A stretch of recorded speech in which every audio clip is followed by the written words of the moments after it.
Hello. So this is about your brain today, and this is following on from a podcast, a post that I wrote and spoke about called Unlocking Relief and how your brain and body work together to heal pain. And I wrote this after I had an appointment with a physiotherapist, so physical therapist.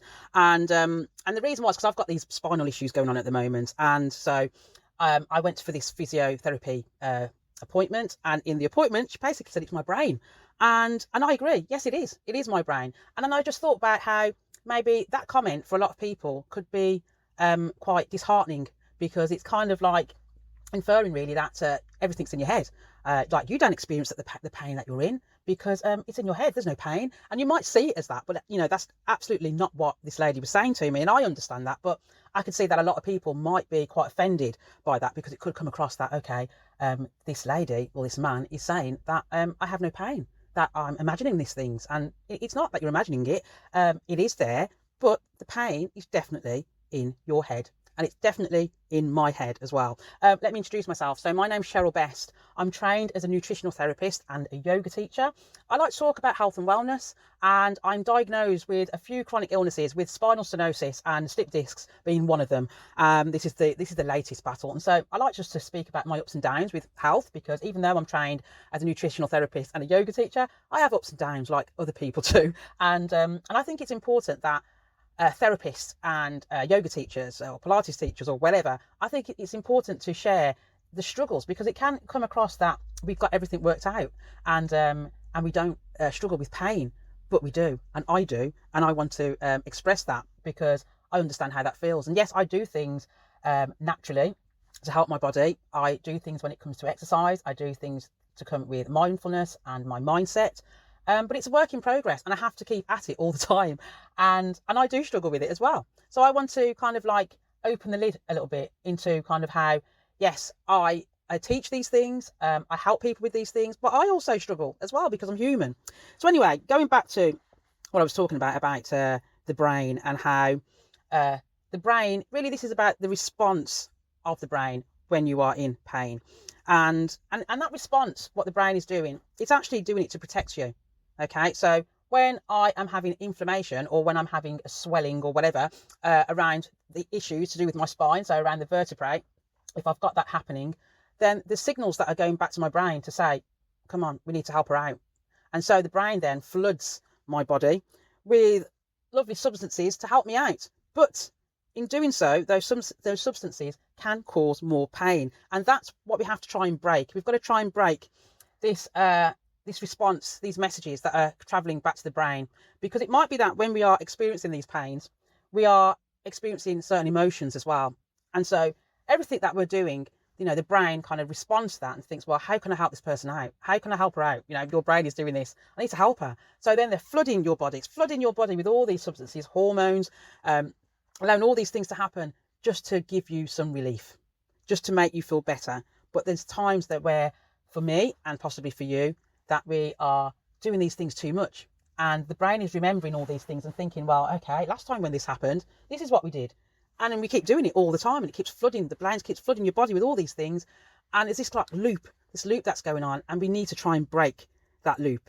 Okay, and that's what's happening every single day when you're experiencing pain. Okay, so if I use an example of like arthritis, let's say you've got arthritis, and so the bones that make up your knee are rubbing together. And so your brain is detecting this and thinks, right, I need to help out because we need to control this knee. And so what it's doing is that it sends its inflammatory friends, so substances, to go to your muscles. And usually that makes the muscles quite tight, because it's doing that to support your knee. So then you might experience this inflammation as swelling, as pain. It might be burning around your knee. And then you might be experiencing this tightness with your muscles as well around your knee, but you might also experience tightness around your ankle, and you might also experience tightness and pain to your hip. Okay, because usually if you're tightening muscles to protect the knee, then those muscles need to attach somewhere. So it's going to be attached around your knee joints, and it's also going to be attached as well to your hip, those muscles, and also attached to your ankle. And so you might experiencing pain there, and that is all because of what's going on with your knee. And so the brain is controlling all of this. And like I've said before, added to this is your emotions and your mood. So obviously when we're experiencing pain, we're not very happy, are we? And it's changing our mood. It might be that it's causing anxiety. So it may be that if you've got issues with your knees, you may be quite anxious to go out for a walk, because you're thinking, well, if I go out for a walk, I know what might happen. It might be that my knee starts to buckle and I might fall over, or I might have a fall around the house. And so these changes, these emotions, this anxiety is also being sent to the brain, and that's firing up your nervous system. And so when you're firing up your nervous system, you are producing stress hormones. And stress hormones, it's not just to help with stress. So a lot of stress hormones also helps with pain, right? So alongside all of this now, you've got inflammation.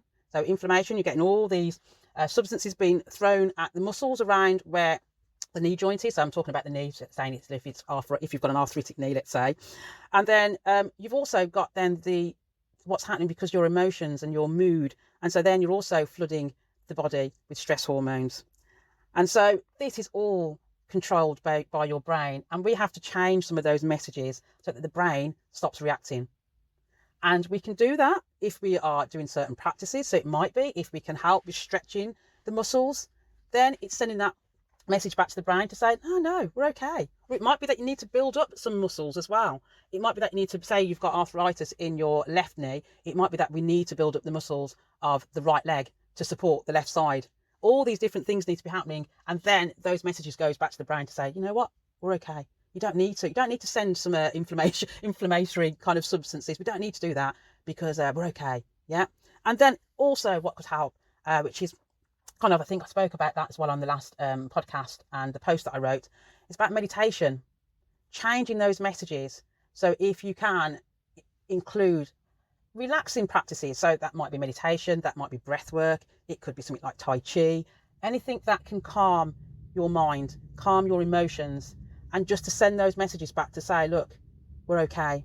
Just to give a few moments where you can do that. Because if you can do 10 minutes of meditation, the lasting effects could be for a few hours.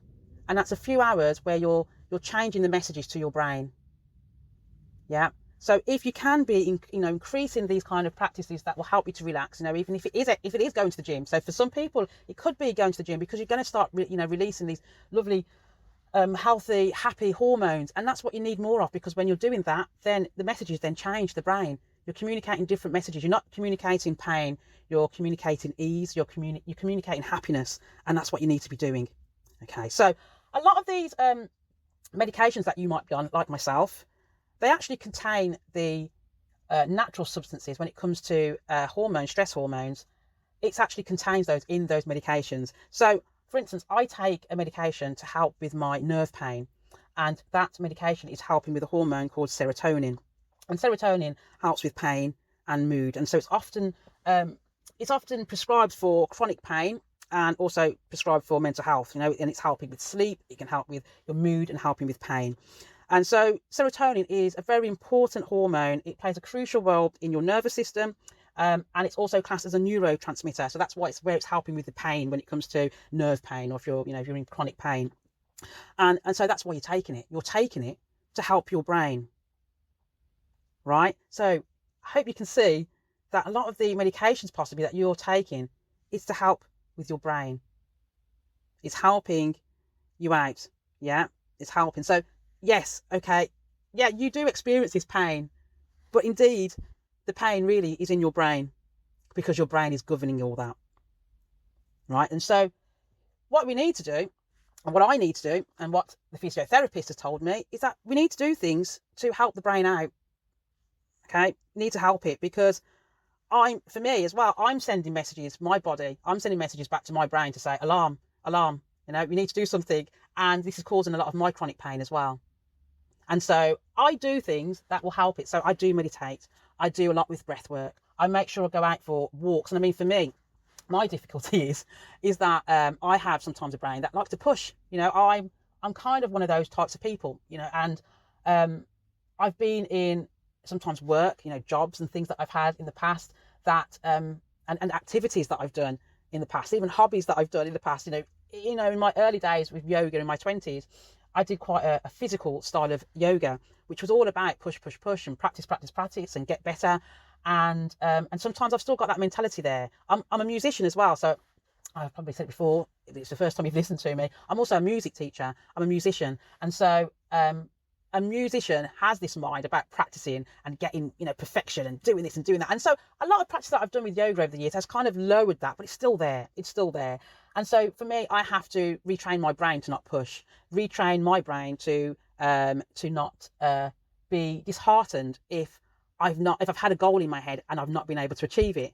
And so all those sort of patterns as well, you need to look at that, because at times, if you're a bit like me, that can make you feel quite depressed. It can make you feel quite down, because you might kind of crave the body or the person that you once were. And because you aren't able to do some of those things, you can get quite down about it. And so for me, I do the meditation to kind of help with those kind of things. I do meditations and affirmation to help my brain, to calm me down, to say, look, everything's okay. It's okay. Yeah. Don't trust in what's going to happen. Because I have to look at myself now to where I was 6 months ago. And the progress that I've made has been huge. But when I go for my walks, some days I can manage 5 minutes. And that's all that's going to happen, because, things are happening a bit stiff and I'm in pain. But then there's some days where I manage a 30-minute walk. And so just appreciate whether I've been able to do 5 minutes or 30 minutes, that is a result, and that is progress. It's a win, So just to finish off here. So what I am saying is, yes, your pain is there. You feel the pain. So if you've got pain in your knee, you feel it and you know that pain's there. If you're like me and you're having these issues with your spine, yeah, you might have neck pain, you might have back pain, you might have sciatica. That is very real. I am not downplaying that, because I know how it feels, yeah? So I'm not downplaying it and saying that is not real.